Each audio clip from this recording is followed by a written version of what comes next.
The world we live in is not simply divided along the lines of workers and bosses, but also along the lines of oppressor and oppressed nations, into economically developed nations and underdeveloped nations. Underdeveloped because of the legacy of colonialism.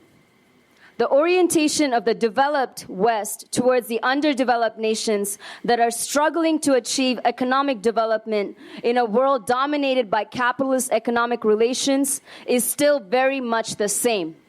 It is a relationship based on racist domination and oppression.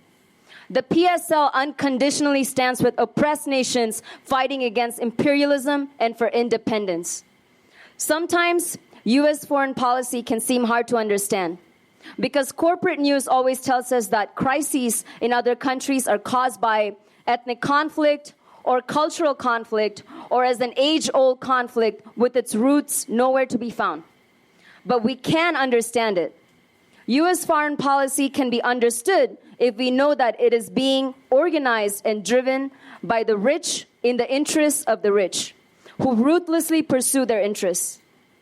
Endless wars, military interventions under the guise of humanitarianism, manufactured famines, economic strangulation using sanctions, and isolation are all weapons used by the US and NATO powers to maintain their control over nations that rebel and refuse to surrender their resources, and their population to be used as cheap labor or their markets.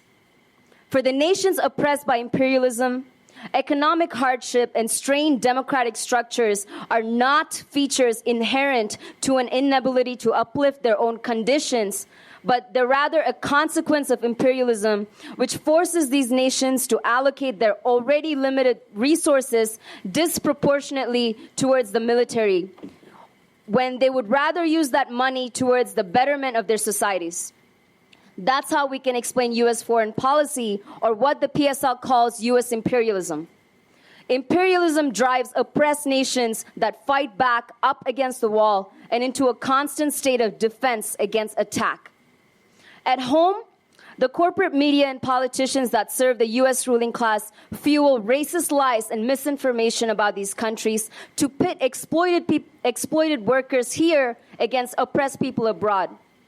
What they will never tell us about Cuba is that it has one of the most democratic electoral processes in the world, or that the United Nations World Health Organization believes Cuba's free healthcare system to be an example for all countries of the world. They will never tell us that poverty in Venezuela, which has a significant population of African descent, has reduced from 43% to 26%, or that illiteracy has been eradicated since the Bolivarian Revolution began in 1999 with the election of Hugo Chavez. The media continues to disingenuously report on Iran's nuclear weapons program when what Iran has ever had is a nuclear energy program. They somehow always forget to mention that the DPRK, what is said in the news to be North Korea, has free education through university, or that homelessness is non-existent there.